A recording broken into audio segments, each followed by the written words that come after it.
อัสสลามุอะลัยกุมวะเราะห์มะตุลลอฮ์วะบะเราะกาตุฮ์ขอความสันติสุขความเมตตาความปราณีความสิริมงคลจงประสบแด่พี่น้องทุกท่านที่รับฟังมื้อนี้ข้าพเจ้าสิมาแนะนำเกี่ยวกับอิสลามแม่นหยังแล้วก็อีหยังคืออิสลามเชื่อแบบใดแน่นอนเลยเป็นคำถามที่ถูกถามมาหลายว่าอิสลามเฮานั้นเชื่อแบบใดแล้วมีความเชื่อจังใดแน่นอนเลยศาสนาอิสลามนั้นเชื่อในพระเจ้าคือกับศาสนาคริสเตียนศาสนาฮูดาย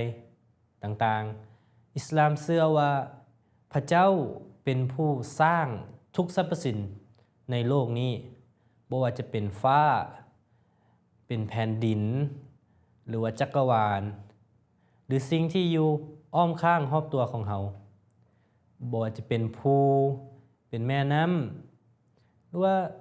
สัตว์สรรพสิ่งทั้งหลายแล้วก็คำถามที่อยากจะถามกับคืนว่าตัวของเรานั้นไผเป็นผู้สร้าง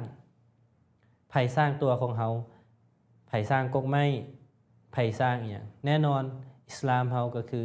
เชื่อว่าพระเจ้าเป็นผู้สร้างพระเจ้ามีความสามารถมีความเดชานุภาพมีอิทธิฤทธิ์บ่มีไผเสมอเหมือนพระเจ้าพระเจ้าสร้างเฮามาสร้างโลกนี้มาสร้างจักรวาลนี้มาและพระเจ้าก็ดูแลครอบคลุมจักรวาลนี้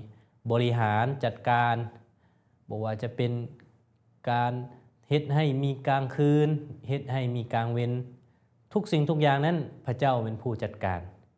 พระเจ้าในที่นี้บ่มีมือตายพระเจ้าคือพระเจ้าที่มีชีวิตนิรันดรพระเจ้าเป็นผู้ที่เฮ็ดให้มีชีวิตและเฮ็ดให้มีความตายเฮาทุกคนเกิดมาแล้วก็ต้องตาย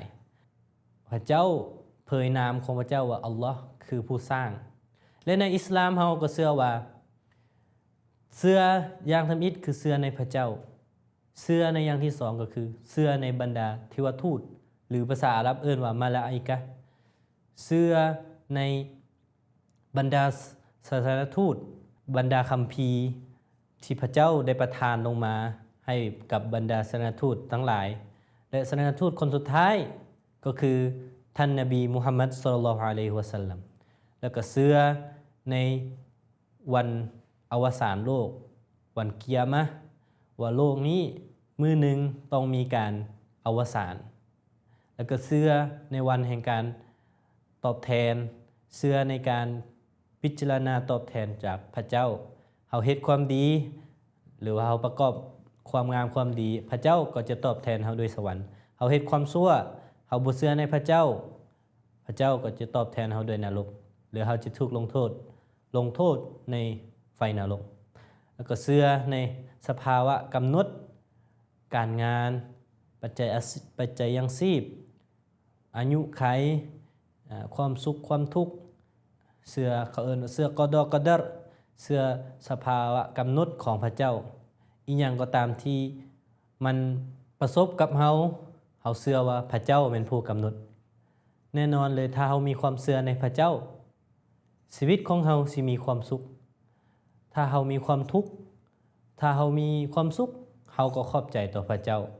เฮาเชื่อว่าพระเจ้าเฮ็ดให้เฮามีความสุขมีความทุกข์ให้เฮามีเงินมีทองมีบ้านมีเรือนมีครอบครัวมีลูกมีเมียเป็นการกำหนดของพระเจ้าหมดและเฮานั้นต้องเคารพภักดีขอบใจต่อพระเจ้าเชื่อว่าพระเจ้านั้นให้เฮาและเฮาต้องขอบใจพระเจ้าเชื่อว่าพระเจ้าสร้างเฮามาในโลกนี้สร้างมาแล้วอีกนึงเฮาก็ต้องตายเฮาต้องกลับไปหาพระเจ้าไปในอีกโลกหน้าโลกที่มันเป็นชีวิตที่นิรันดรเป็นชีวิตที่บ่มีมื้อตายมื้อนี้เฮาอยู่ในโลกนี้50 60 70ปีเฮาก็ต้องตายลงแต่ว่าโลกหน้าโลกนิรันดรนั้น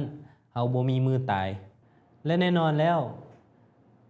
เฮาต้องตายแล้วก็กลับไปหาพระเจ้ากลับไปหาสิ่งที่เฮาได้เฮ็ดไว้ถ้าโลกนี้เฮา เฮ็ดความชั่วเฮ็ดความดีแล้วกลับไปแล้วก็ตายไปแล้วก็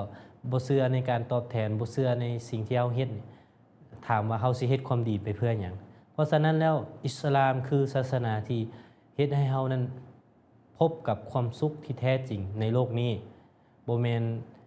สิ่งที่เฮากำลัง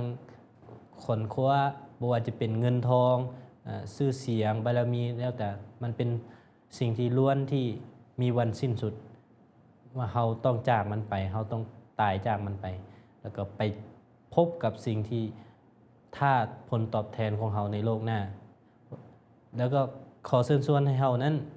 มาเรียนรู้ศาสนาอิสลามมารู้จักศาสนาอิสลามเกี่ยวกับหลักความเชื่อหลักปฏิบัติของศาสนาอิสลามเพิ่มเติมโดยขอขอบใจ